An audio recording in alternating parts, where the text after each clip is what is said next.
Venti's true power is far beyond your imagination. He might secretly be the strongest Archon of them all. In the early days after Barbados became the Anemo Archon, he encountered the corruption of the Mare Jivari. This corruption was bound to time itself, existing simultaneously across every point in the timeline. To stop its spread, Barbados took action from a literal fourth-dimensional level. He blew the entire Mare Jivari straight out of the timeline, completely erasing it from objective reality and turning it into a windless land. So why does he still call himself the weakest Archon? In the teaser, we will be reunited. The Abyss sibling dropped a massive hint. They asked, "By the Anemo Archon, he rises again for the dragon's sake?"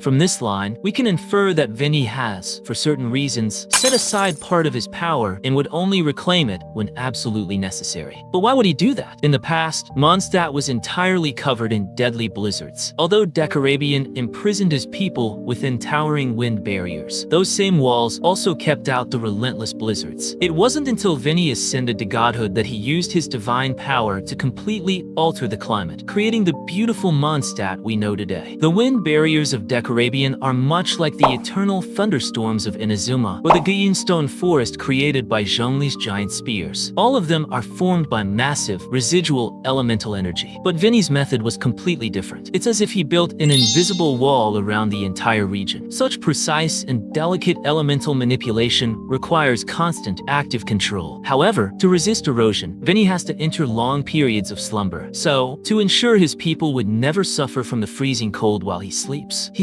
separated a portion of his power, using his original Ascension Crown to forge a divine artifact capable of automatically sustaining Mondstadt's perfect climate. And this is the true reason why Venti is unwilling to rise again. If he were to reclaim that authority, Mondstadt would once again be ravaged by wind and snow, making it difficult for its people to survive. But here is the craziest part. Even in his current, weakened, and incomplete state, Venti has already displayed terrifying power. Not only did he retrieve Stanley's soul from the lifeless Mare Jivari, but he also managed to guide Varka back with just a single whisper of "let the wind lead." Previously, even with a casual wave of his hand, he realized wind domains and unlimited comms across Mondstadt. Besides, studies from the academia also suggest that wind gliders function thanks to the blessing of the Anemo Archon, which means Venti never stops releasing divine power to bless countless adventurers flying across Teyvat. With that kind of coverage, global wireless communication across Teyvat might actually be possible, which also means that no matter where it happens in Teyvat, Venti hears it all, and his attack range covers all of Teyvat. But it gets even crazier. Venti might actually have the ability to control every single person in Teyvat, and the hidden lore surrounding true names proves exactly how. If you think about it carefully, you'll realize something unsettling. We don't actually know the true names of the 7 Archons. Take Zhongli, for example. Zhongli is merely his human alias, and Morix is an alias for his god identity. His actual, original true name has been deliberately hidden from us. Just like the hidden part in the engulfing lightning weapon text, we can infer from the context that it is clearly referring to Raiden, yet her name is intentionally blacked out. This confirms that even Raiden has a secret true name that is unknown to us. So, why are the most powerful beings in Teyvat trying so hard to hide their true names? In Jet's quest, we know that if someone knows a Jin's true name, they can control it. Furthermore, a book also mentions that knowledge of a deity's true name allows a human being to exercise absolute control over them. Taking all these hints together, it strongly suggests that there may exist a fundamental hidden rule in Teyvat. Once someone's true name is known, it can be used, by certain means, to exert control over them. And Shao was enslaved by an evil god specifically because it discovered his true name. To prevent something like that from happening again, Zhongli gave him the alias Shao as a protective name. However, no matter how well a true name is concealed, it cannot be hidden from an Anemo Archon. Venti once said, "Every being deserves a name to be called upon and woven into a song." Combine that with his other line, "There's not a single song I do not know, no matter if it's from the past, present, or future." So, if he knows every song, he knows every name. Theoretically, with just a single thought, Venti could instantly assert mind control over every single living being across the entire continent of Teyvat. But I believe with absolute certainty that Venti would never actually do this, because the very core of his being, the absolute ideal he upholds, is freedom, the pure, unyielding freedom of never being commanded.